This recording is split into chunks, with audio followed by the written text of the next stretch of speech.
Graduate થયા પછી હવે એને ખેતી કરવી થોડી અઘરી લાગે છે અથવા ગમતી નથી, અને એનાથી ખેતી માટે દાહોદ બાજુથી કે ગોધરા બાજુથી ખેત મજૂરોને બોલાવવામાં આવે અને એને ભાગિયા તરીકે રાખી અને ખેતી કરવામાં આવે. આમ ભાગિયા દ્વારા ખેતી થતી થઈ ગઈ. ખેડૂત પોતે અથવા તો લોકલ ગામનો ખેત મજૂર કે જે શેડ્યુલ કાસ્ટનો ખેત મજૂર હતો, બીજા કોમ્યુનિટીનો ખેત મજૂર હતો, એને ખેત મજૂરી પ્રમાણમાં ખેત મજૂરીનું કામ ઓછું થઈ ગયું અને ખેતીનું કામ થી દૂર ભાગવા માંડ્યા લોકો. એને જવું ક્યાં? ખેતીમાંથી શિક્ષણ લઈ લીધું, ખેતીની આવક હવે સદનસીબે ભલે ગમે એમ કહેતા હોય પણ ખેતીનું સ્થળ ઘણું સારું થતું જાય છે. ખેત પેદાશોની આવક પણ વધે છે, ઉત્પાદન પણ વધે છે અને એનો ભાવ પણ પ્રમાણમાં વધારે મળે છે.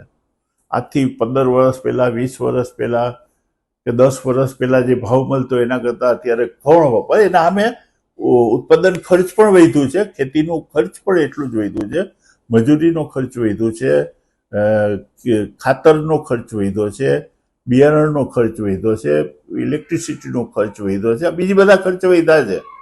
એટલે આવક તો કદાચ એટલી ને એટલી છે અથવા થોડીક વધી હશે, પણ ઉત્પાદન વધ્યું છે એને કારણે પૈસા વધારે દેખાય છે.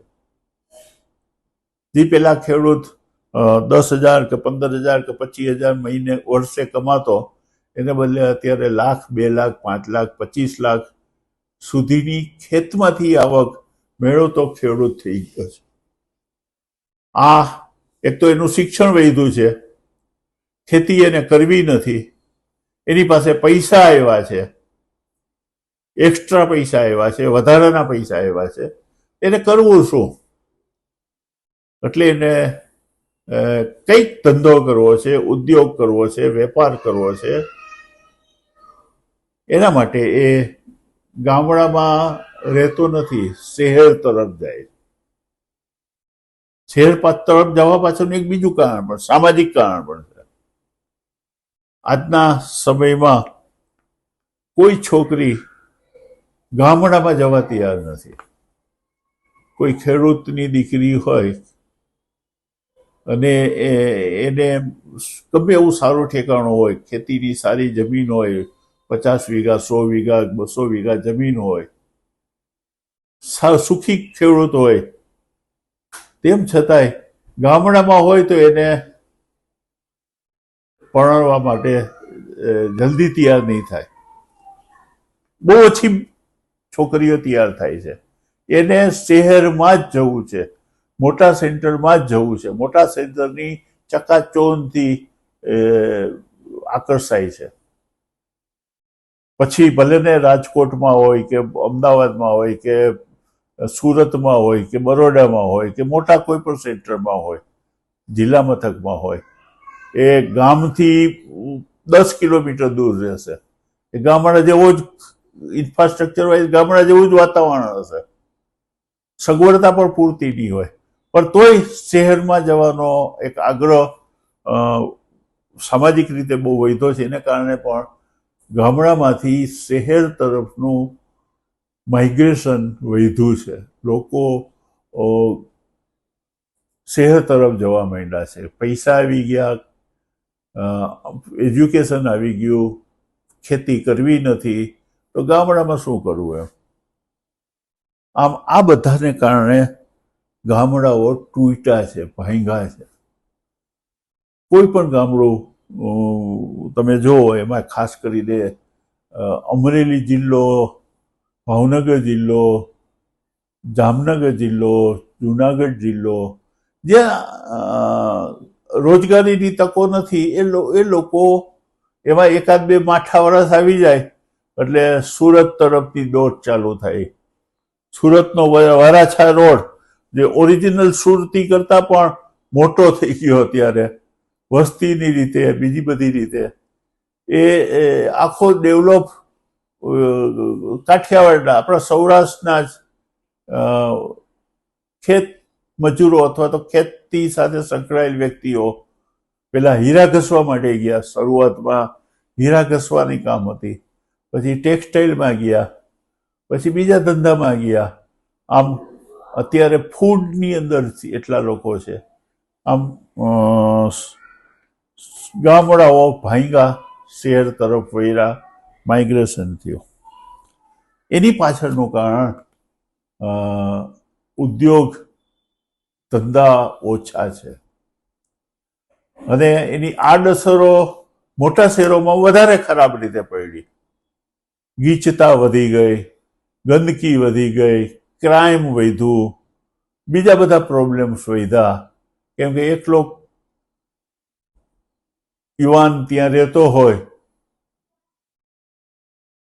પૈસા કમાતો હોય, કોઈ રોકટોક ન હોય, કોઈ કંટ્રોલ ન હોય, પછી એ બીજા રવાડે ચડે, દારૂના રવાડે ચડે, જુગારના રવાડે ચડે, ખરાબ રવાડે ચડે અને આમ એક સોશિયલી પણ ઘણા બધા પ્રોબ્લેમ્સ ઊભા થયા. આ બધા પ્રોબ્લેમને કારણે જરૂર છે કે ગામડાની અંદર પણ કંઈક રોજગારીની તકો ઊભી થાય. રોજગારીની તકો ઊભી કરવામાં તકલીફરૂપ મુદ્દાઓ ક્યાં ક્યાં છે? એક, ગામડામાં ઉદ્યોગ ધંધા થતા નથી, એની પાછળના કારણો ક્યાં ક્યાં છે? મર્યાદાઓ કઈ કઈ છે તેની વાત કરીએ. એક તો અવેરનેસ નથી. ગામડામાં ઉદ્યોગ ધંધા થાય એની અવેરનેસ અત્યાર સુધી લગભગ બહુ ઓછી લોકોને આપવામાં આવી છે, સરકાર તરફથી, સોશિયલ સામાજિક સંસ્થાઓ તરફથી, બીજા બધા તરફથી, એનજીઓ તરફથી, કોઈ પણ રીતે. લોકોના મગજમાં એમ જ છે કે ભાઈ સુરત જાઓ અને કમાઓ, અથવા તો બરોડા જાઓ અને કમાઓ, રાજકોટ જઈને કમાઓ, અમદાવાદ જઈને કમાઓ, આવી જ એક વાત થઈ છે. ગામમાં પણ તમે કમાઈ શકો, વાસ્તવિક આવક તમારી ત્યાં પણ વધી શકે. માની લો કે કોઈ વ્યક્તિ સુરતમાં જઈને 10,000 કમાતો હોય અને ગામમાં એ 4,000 કમાતો હોય, તો બે લગભગ સરખું થાય. કે ત્યાં જાય એટલે એને એક તો મકાન રાખવું પડશે, અથવા તો એક સાથે ભેગા રહેવું પડશે. 1,000-2,000 તો રહેવાનો ખર્ચો થાય, જમવાનો ખર્ચો થાય, બીજા બધા ખર્ચાઓ થાય, ટ્રાન્સપોર્ટનો ખર્ચો થાય, આવવા જવાનો, ગામમાં આવવાનો ખર્ચો થાય, 2 મહિને 1 મહિને એક આવે ત્યારે. આ બધો ખર્ચની વાસ્તવિક આવક તમે જુઓ ને તો 40% હોય ને તો પણ ચાલે. તો 4,000 રૂપિયા તો આરામથી શહેરમાં ગયા વગર ગામડામાં પણ કમાઈ શકે એ વ્યક્તિ.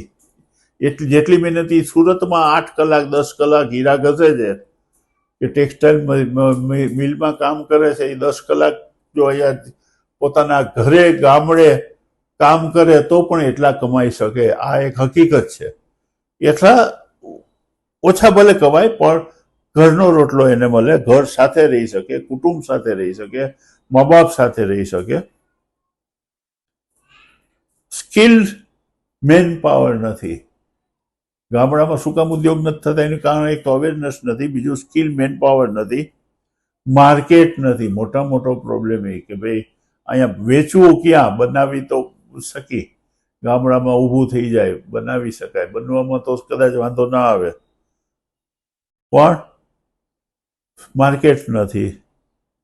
ઘણી વખત ઇલેક્ટ્રિસિટીના પ્રોબ્લેમ્સ હોય, કેમ કે ગ્રામ્ય વિસ્તારની ઇલેક્ટ્રિસિટી હોય તો દિવસમાં 5 વખત જતી હોય. સુરતમાં કે અમદાવાદમાં કે બરોડામાં કાયમી રીતે મળતી, એવું પણ થઈ શકે. અને થોડું ઇન્ફ્રાસ્ટ્રક્ચરની સગવડતા ઓછી છે, એવું કારણ હોઈ શકે.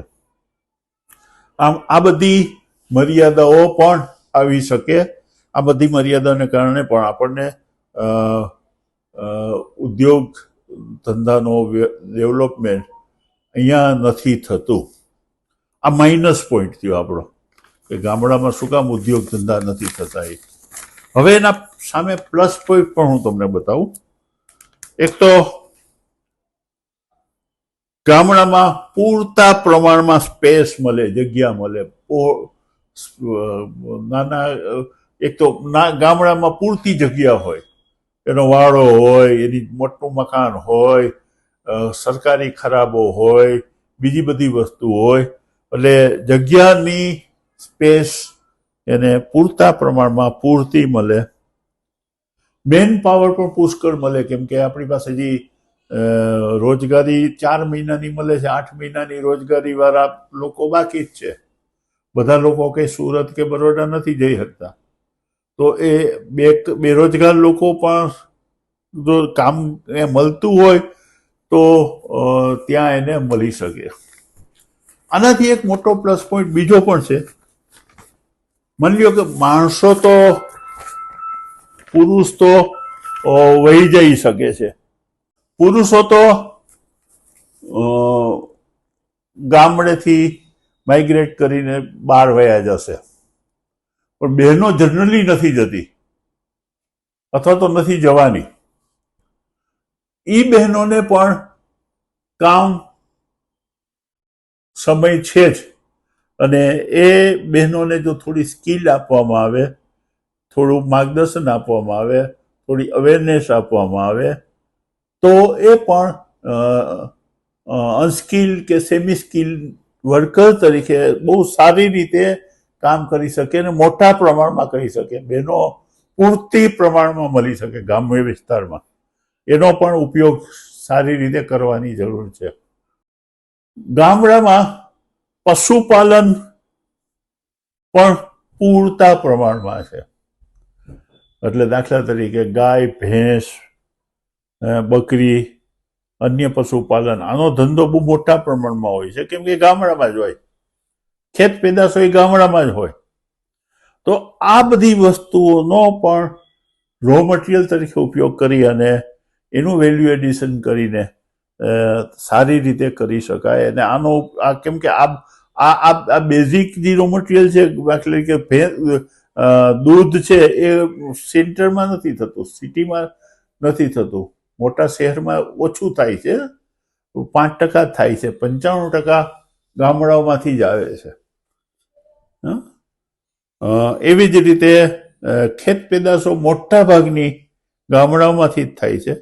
એટલે એ બધી વસ્તુઓ નો ઉપયોગ કરી શકાય. શાકભાજી છે,